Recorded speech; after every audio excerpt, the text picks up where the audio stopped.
I always thought the person in the mirror was me. That changed last week when I smiled, and my reflection didn't smile back. You know, a mirror is a simple thing. It's just a piece of silvered glass we use for the most mundane stuff. Checking for food in our teeth, straightening a collar, making sure the face we show the world is the one we want it to see. For my entire 32 years, that's all it ever was. A tool. Passive. It did what it was told. It showed me what was there, nothing more and nothing less. But now I know what a mirror really is. It's a boundary. A thin, fragile wall between worlds. And something on the other side is trying to break through. It all started on a Tuesday morning. I remember the day exactly because I had a huge presentation at work, the kind that can make or break your whole quarter. I was in the bathroom, just going through the motions, brushing my teeth, splashing water on my face, trying to get my hair to look something like professional. I was nervous, you know, that jittery hum under the skin. But I forced a smile into the mirror. A big, toothy, "You've got this kind of smile." My reflection, it just stared back. For a split second, its face stayed completely neutral, blank. The eyes, my asterisk eyes, were empty of the fake confidence I was trying to project. The lips were just a flat, unimpressed line. It was only for a heartbeat, a flicker of time so short I almost missed it. Then, the reflection's mouth curved up, perfectly mimicking my own smile. But I saw it. I saw it. The feeling was like missing a step on a dark staircase. That sudden, stomach-lurching drop you can't brace for. I leaned in closer, minty foam from my toothpaste, dripping onto the sink. My real smile was gone, replaced by a confused frown. My reflection frowned back instantly. I shook my head, and it copied the move flawlessly. I raised my right hand. It raised its left. Perfect symmetry. Perfect obedience. It had to be the stress. Lack of sleep. The early morning light playing tricks on my tired brain. That's what I told myself anyway. It's amazing what you can rationalize when the alternative is just too terrifying to think about. I had a presentation to nail. Didn't have time for some minor stress-induced hallucination. I wiped my face, straightened my reflection, doing the same, and walked out of the bathroom without looking back. But the seed of wrongness was planted. All day, I felt this unshakable sense of being watched. Not in a paranoid someone's following me way, but a weird internal kind of scrutiny. I'd catch my reflection in the polished black surface of my phone screen, or in the glass of the office building across the street. Each time, I'd feel a little prickle of unease, a half second of hesitation before I looked away. Did it look away at the exact same time? Was its posture identical to mine? The presentation went great. My boss was happy. My team was relieved. We all went out for drinks afterward to celebrate.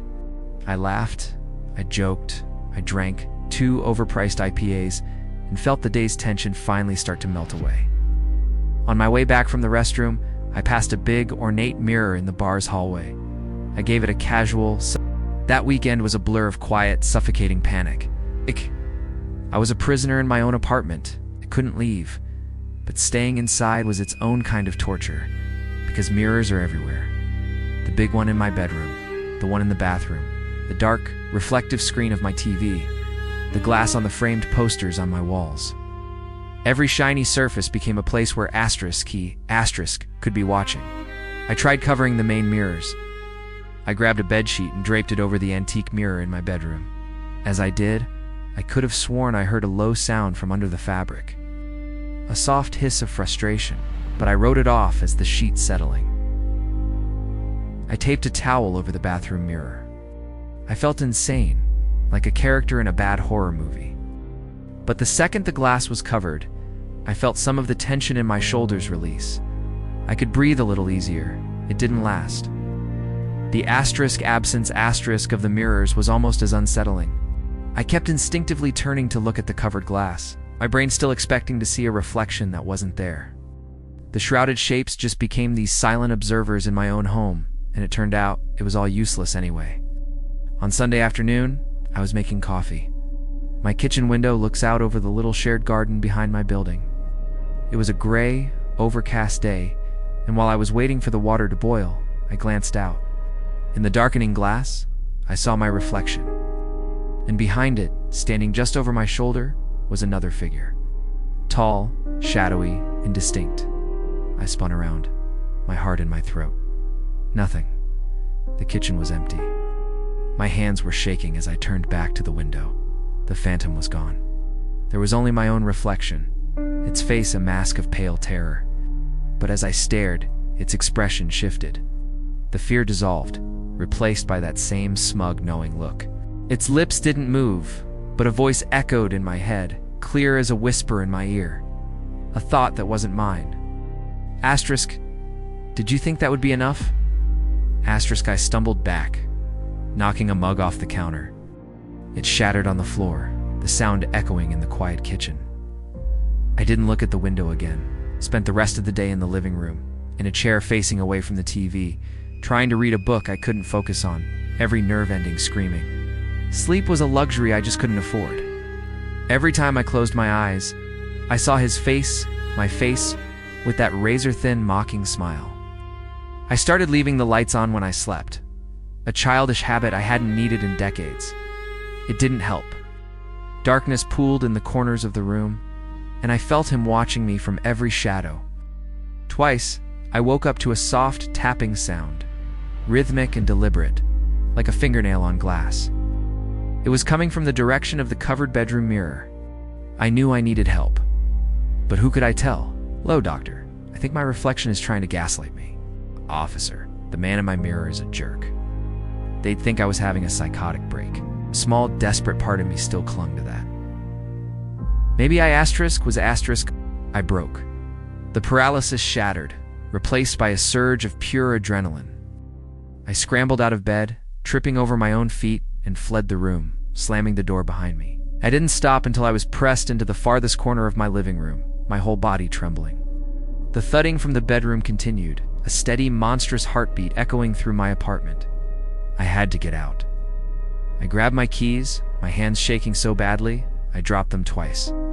I fumbled with the locks, my breath coming in ragged gasps. The thudding stopped. The sudden silence was somehow even more terrifying. I froze, my hand on the doorknob, listening. I could hear my own blood roaring in my ears. What was he doing?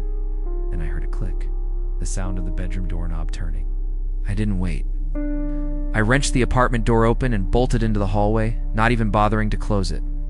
I pounded down the 3 flights of stairs, my footsteps echoing in the empty stairwell. I burst out into the cool night air and just ran, with no destination in mind, just away. Away from my home, away from him. Ran 4 blocks, until my lungs burned and my legs felt like lead. I finally collapsed onto a park bench, gasping for air, my mind a storm of terror. What was I going to do? I could never go back there. He was trying to get out. He had almost broken through. I spent the night wandering the empty city streets like a ghost, jumping at every shadow, flinching from my own reflection in the dark windows of storefronts. As the sun came up, painting the sky gray and pink, a new, horrifying thought crept in. What if he didn't need to break the mirror? What if he could just leave? What if he was already out? What if he was walking around in my life, wearing my face? That thought propelled me into action. I had to go back, had to face him. This was my life, my home, my asterisk face. Asterisk. I couldn't let him have it. The walk back was the longest of my life. Every step was a fight against the urge to turn and run. When I got to my building, I hesitated, but forced myself inside. I climbed the stairs slowly, my heart pounding with each step. My apartment door was still ajar, just as I'd left it. I pushed it open. The apartment was silent, deathly still. I crept inside, grabbing the heaviest thing I could find, a thick glass paperweight from my desk. Armed with my pathetic little weapon, I moved toward the bedroom. The door was closed.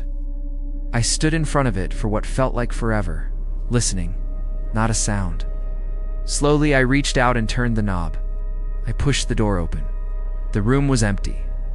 The bed was a mess from my escape. Everything looked normal, except for the mirror. Stood there, silent and gleaming. No damage, no cracks, no fist marks. It was just a mirror again. I stepped into the room, my eyes locked on my reflection. I looked awful. My eyes were wide with fear. My hair was a mess. My clothes were rumpled.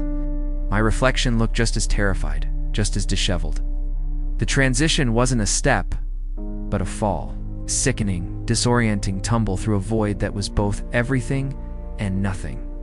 The feeling of being pulled apart and reassembled was agony.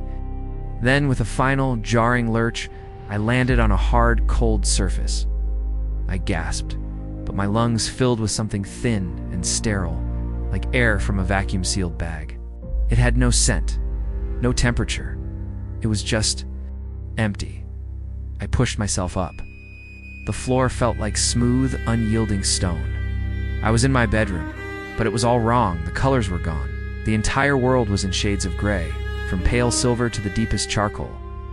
A monochrome nightmare.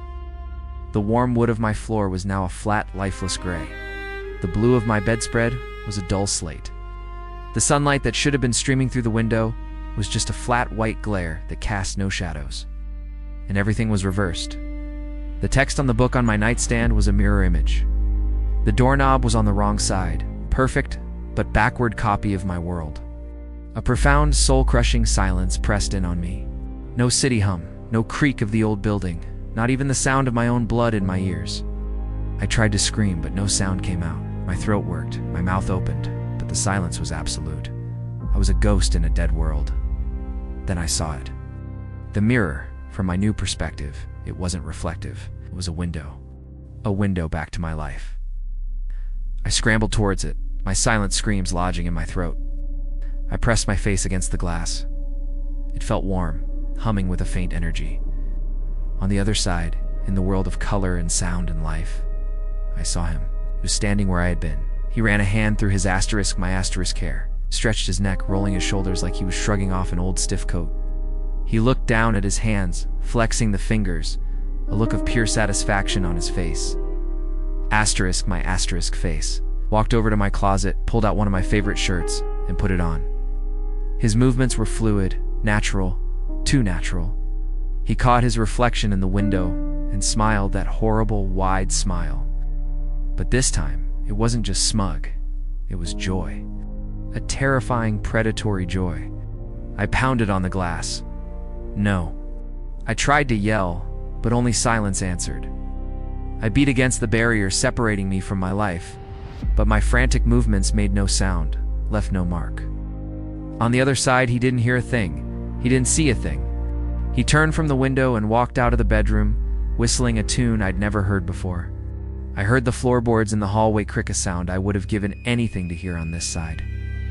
I heard him call out my girlfriend's name. Sarah, I'm ready to go. I watched, helpless, as Sarah appeared at the bedroom door, smiling. Finally. I was about to leave without you, she said, her voice a beautiful, agonizing melody. She looked right through me, her eyes seeing only the familiar bedroom. She looked at the creature wearing my skin and saw the man she loved. You look happy, she said, reaching up to fix his collar. I've never felt better, he replied, and the warmth in his voice, my voice, was the most obscene thing I had ever heard. He leaned in and kissed her, and I was forced to watch, trapped in this silent gray prison. They walked away, their laughter echoing down the hall, leaving me alone. I am the reflection now. I am the man in the glass. I spend my days, or whatever passes for days in this timeless place, pacing my reversed apartment. I watch him live my life. I see him with my friends, my family. They notice small changes, I can tell. They say I seem more confident, more decisive, more alive. They don't see the coldness in his eyes. They don't see the cruelty that lingers at the edges of his smile. They don't know that the man they love is gone, replaced by the monster he let out. Sometimes he comes to the mirror. He stands there on the other side and just looks at me. He doesn't smile. He doesn't speak. He just watches his prisoner with a look of absolute ownership. He is the man, and I am the image. He is the reality, and I am the ghost. I've tried everything. I've thrown my gray, silent body against the glass until I collapse. The barrier is absolute. I am trapped. My soul is captured in glass, just like the old stories always warned. So now, I wait. I watch. And I hope that someday, he'll get careless. That he'll grow bored of my life and look for another. And I hope that the next person he tries to trap is stronger than me, wiser than me. I hope they don't fall for the sad story. hope they don't listen to the reflection that speaks back. So do me a favor. Next time you look in a mirror, look closely. When you smile, really watch its eyes. Does it look happy? Or is there something else there?